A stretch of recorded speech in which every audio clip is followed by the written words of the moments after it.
Dari Pilpres kita ke Pileg, Mahkamah Konstitusi hari ini menggelar sidang lanjutan untuk perselisihan hasil pemilu legislatif 2019. MK memulai sidang dengan agenda mendengarkan jawaban KPU sebagai termohon. Sidang dimulai pukul 8 pagi waktu Indonesia Barat. MK menggelar pemeriksaan untuk 65 perkara dari 6 provinsi, yaitu Jawa Barat, Aceh, Jawa Tengah, Papua, Jawa Timur, dan Maluku Utara. Dari 65 perkara, 3 diantaranya merupakan perkara DPD. Sementara 62 lainnya adalah DPRD Provinsi maupun DPRD Kabupaten Kota. Agenda mendengarkan jawaban digelar setelah minggu lalu Hakim Konstitusi mendengarkan permohonan perkara dari 260 pemohon. Hakim Konstitusi memeriksa perkara dalam 3 panel yang digelar secara simultan. Bukti-buktinya di sini memang tidak ada selisih suara yang terkait.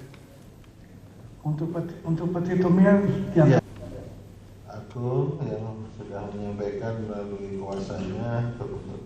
Informasi terkini persidangan kita langsung bergabung dengan Nadine Utomo di Gedung MK Jakarta. Nadine, bagaimana alur persidangan pemeriksaan hari pertama ini? Ya Dade, persidangan sudah dimulai sejak pukul 8 waktu Indonesia bagian Barat dan seperti yang diketahui bahwa ada 3 panel untuk persidangan pemilu legislatif atau sengketa Pileg. Dan khususnya untuk panel 1 sekarang masih dalam fase reses ataupun masa istirahat hingga nanti sekitar pukul 14.30 waktu Indonesia bagian Barat. Sementara untuk alur yaitu dari pihak termohon atau KPU, pihak terkait atau seluruh pihak baik itu caleg maupun partai politik atau anggota DPD yang merasa terancam dengan adanya perkara ini dan juga pihak ketiga adalah Bawaslu diberikan kesempatan oleh Hakim Konstitusi untuk menyampaikan jawabannya atau keterangan serta alat buktinya untuk menjawab yang sudah dimohonkan oleh penggugat ataupun pemohon pada minggu lalu.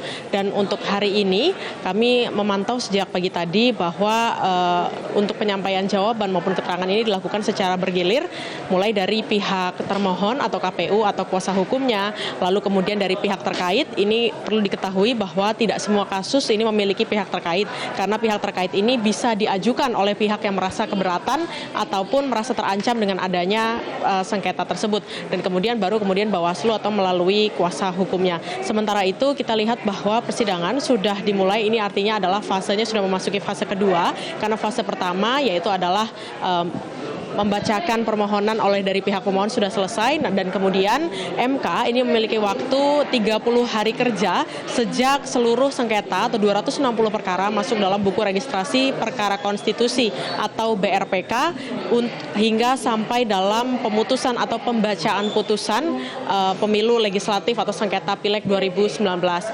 Nantinya ini seluruh pemeriksaan persidangan akan digelar hingga 30 Juli 2019 dan kemudian nantinya 9 orang hakim akan menggelar rapat pemusyawaratan hakim atau RPH akan berlanjut dari tanggal 6 hingga 9 Agustus 2019 akan dilanjutkan dengan pembacaan putusan apakah Hakim Konstitusi ini menerima seluruhnya ataupun membatalkan seluruh dari isi permohonan yang ada di 260 perkara. Ini bisa dilihat ada dari DPR RI, DPRD Provinsi, DPRD Kabupaten Kota dan juga ada dari DPD. Ini merupakan seluruh kesatuan dari pemilu legislatif yang ada pada 2019. Dade. Baik, lalu Nadine, bagaimana dengan persiapan KPU sebagai termohon dalam sidang pemeriksaan ini?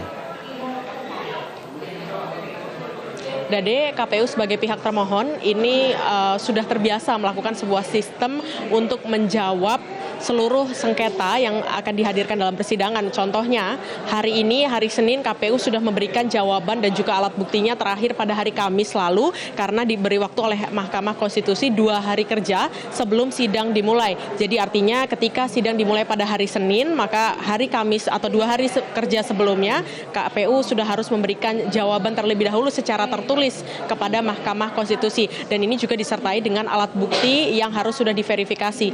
Tadi Komisioner KPU Hasyim Asyari menyatakan bahwa ada lebih dari 100 box dokumen yang sudah disiapkan hanya untuk perkara di 65 perkara atau tepatnya di 6 provinsi ini. Kemudian nantinya, karena esok hari ini masih akan terus berlangsung yaitu dengan agenda yang sama, yaitu pemeriksaan persidangan dengan mendengarkan jawaban dari KPU karena setiap harinya ini MK menghadirkan provinsi yang berbeda-beda dari total 34 provinsi, kemudian hari ini 6, kemudian besok besok kemungkinan besar ada 6 atau hingga 7 provinsi, dan kemudian akan seterusnya bahwa KPU nanti akan secara bergilir ataupun secara bertahap akan memberikan keterangan dan juga alat bukti. Tadi juga dari kuasa hukum KPU menyatakan bahwa cukup mudah sebetulnya memberikan jawaban dan juga alat bukti untuk persidangan kali ini, dan khususnya ini adalah untuk kasus yang mempersidangkan di Partai Politik Gerindra, yang menyatakan bahwa KPU ini fokus kepada untuk menjawab 2 hal, yaitu kuantitatif dan kualitatif. Berikut pernyataan selengkapnya dari kuasa hukum KPU Absyar Kartabrata. Jawaban kita tuh mensoroti permohonan dalam dua isu. Pertama sifatnya kualitatif dan sifatnya kuantitatif. Yang kualitatif itu berkaitan dengan kompetensi, berkaitan dengan legal standing, berkaitan dengan tengah waktu. Umumnya yang kita pegang berkaitan dengan partai tertentu itu tenggang waktunya terlewati. Artinya ketika permohonan pertama diajukan, kemudian dalam perbaikan kode tambahkan dapil, itu yang nggak boleh. Nah, kita ajukan keberatan. Nah, itu berkaitan kualitatif. Yang kualitatif itu pasti dasarnya undang-undang pembuktiannya. Tapi kalau sifatnya kuantitatif itu pasti dokumen. Kita sudah siapkan dokumen-dokumen di teman-teman KPU itu sudah melakukan proses berjenjang. Jadi yang kuantitatif sangat mudah. Nah, sandingnya saja sekarang dokumen-dokumennya ada. Jawaban kita tuh mensoroti